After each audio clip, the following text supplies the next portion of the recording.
ಆದಮೇಲೆ ತೆಂಗಿನಕಾಯಿಯ ಹಾಲು, ಹಸಿ ತೆಂಗಿನಕಾಯಿ ಅಮೃತಕ್ಕೆ ಸಮಾನ. ತೆಂಗಿನಕಾಯಿಯ ಹಾಲಲ್ಲಿ ತಾಯಿ ಎದೆ ಹಾಲಲ್ಲಿರುವಂಥ ಅಂಶಗಳಿವೆ. ಹಾಗಾಗಿ ತೆಂಗಿನಕಾಯಿ ಎಣ್ಣೆ, ತೆಂಗಿನಕಾಯಿ ಹಾಲು ಬಹಳ ಶ್ರೇಷ್ಠ. ಈ ಒಂದು ಹಸಿ ತೆಂಗಿನಕಾಯಿಯನ್ನು ತುರಿದು ಅದಕ್ಕೆ ಸ್ವಲ್ಪ ಬಿಸಿನೀರನ್ನು ಹಾಕಿ ಮಿಕ್ಸಿಯಲ್ಲಿ ತಿರುಗಿಸ್ಬಿಟ್ರೆ ಅದರ ಹಾಲು ನಾವು ತೆಗಿಲಿಕ್ಕೆ ಸಾಧ್ಯ ಆಗುತ್ತೆ. ಹಿಂಡ್ಬಿಟ್ರೆ ಆ ಹಾಲಿಗೆ ಸ್ವಲ್ಪ 1 ಚಿಟಿಕೆ ಏಲಕ್ಕಿ ಪುಡಿಯನ್ನು ಹಾಕಿದರೆ ಟೇಸ್ಟ್ ಬರುತ್ತೆ. ಅಥವಾ ಅದಕ್ಕೆ ಸ್ವಲ್ಪ ಬೆಲ್ಲವನ್ನು ಹಾಕ್ಬೋದು. ಈ ಹಾಲನ್ನು ಕುಡಿಯೋದ್ರಿಂದಾಗಿ ನಮಗೆ ಇನ್ಸ್ಟಂಟ್ ಎನರ್ಜಿ ಸಿಗುತ್ತೆ. ಮಕ್ಕಳಿಗೆ ಆಟ ಆಡಲಿಕ್ಕೆ ಮಕ್ಕಳು ಹೋಗ್ತಾರೆ, ಬೇಸಿಗೆಯಲ್ಲಿ ಹೊರಗಡೆ ಹೋಗ್ತಾರೆ. ಸೊ ಆ ಒಂದು ಸಂದರ್ಭದಲ್ಲಿ ಗ್ರೌಂಡಿಗೆ ಹೋಗ್ತಾರೆ.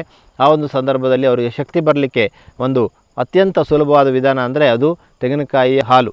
ಹಸಿ ತೆಂಗಿನಕಾಯಿಯ ತುರಿಯನ್ನು ತೆಗೆದು ಅದರಿಂದ ಹಾಲು ತೆಗೆದು ಆ ಹಾಲಿಗೆ ಸ್ವಲ್ಪ ಬೆಲ್ಲವನ್ನು ಅಥವಾ ಖರ್ಜೂರವನ್ನು ಸೇರಿಸಿ ಮಿಕ್ಸಿಯಲ್ಲಿ ತಿರುಗಿಸಿ ಒಂದು ಶೇಕ್ ಥರ ಮಾಡಿ ಕುಡಿಲಿಕ್ಕೆ ಕೊಡಿ.